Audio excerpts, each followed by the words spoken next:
যে সমস্ত প্রাণী মানুষ দেখা মাত্রই বক্ষ চিরে রক্ত শুষে খেয়ে ফেলে, যে সমস্ত প্রাণীর হিংস্র দাবানল থেকে মানুষ সহজে মুক্তি পাবে না, সেই প্রাণী আজ রাবেয়াকে ঘিরে রেখেছে।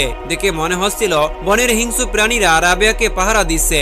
এমনই সময় তার শিক্ষাগুরু হযরত হাসান বসরি সেখানে উপস্থিত হলেন, আর তা দেখে সাথে সাথে দূর দূর করে পালিয়ে গেলেন সমস্ত পশু প্রাণী। হাসান বসরি পশু প্রাণীদের যেতে দেখে রাবেয়া বসরিকে বললেন, আচ্ছা রাবেয়া, সব পশু পাখি এতক্ষণ তোমার পাশে এমন ভাবে ছিল যেন তোমাকে পাহারা দিচ্ছে যে তারা তোমার বন্ধু, কিন্তু আমাকে দেখা মাত্র তারা কেন দৌড়ে পালালো, এর কারণ কি? তখন রাবেয়া বসরি তার ওস্তাদের কাছে জিজ্ঞাসা করলেন, আপনি আজ কি খেয়েছেন?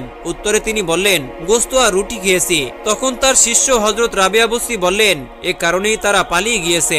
আপনি যাদের গোস্ত ভক্ষণ করেন তারা তো আপনাকে দেখে পালিয়ে যাবে। তিনি বললেন, হুজুর, অবাক হবার মতো এখানে কিছুই নেই, এ তো সামান্য ব্যাপার। রাবেয়া বসরির এমন জায়গায় আসা মোটেও সহজ কিছু ছিল না, এজন্য দিতে হয়েছে অনেক পরীক্ষা। কিভাবে তিনি আল্লাহর এতটা প্রিয় হলেন আসুন জেনে নেই।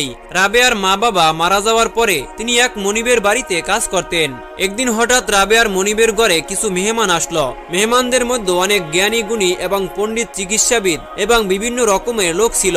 কিছুক্ষণ খাবার পরে একজন মেহমানের পেটে পড়ল একটি পাখি ডানার জোড়ার হাড়। তিনি হাড়টি হাতে তুলে জিজ্ঞাসা করলেন যে এই পাখি ডানার জোড়ার হাড়ের সাথে মানুষের হাতের জোড়ার হাড়ের সাথে কোনো মিল আছে কি? মেহমানের এই কথার জবাবে একজন প্রাণী তত্ত্ববিদ জবাব দিলেন যে মানুষের জোড়ার হাড় এবং পাখির জোড়ার হাড়ে বেশ পার্থক্য রয়েছে। প্রথম ব্যক্তি বললেন, মোটেও পার্থক্য নেই। অপর আরেকজন ব্যক্তি বলল, আপনার হাত কেটে প্রমাণ দেখান, না হলে বিশ্বাস করি না। প্রাণী তত্ত্ববিদ বললেন, প্রমাণ দেখতে চাইলে আপনার নিজের হাতটাই কেটে দেখুন। নির্দয় নির্মম মনিব এইসব তর্ক বিতর্ক শুনে সমাধানের জন্য লক্ষ্য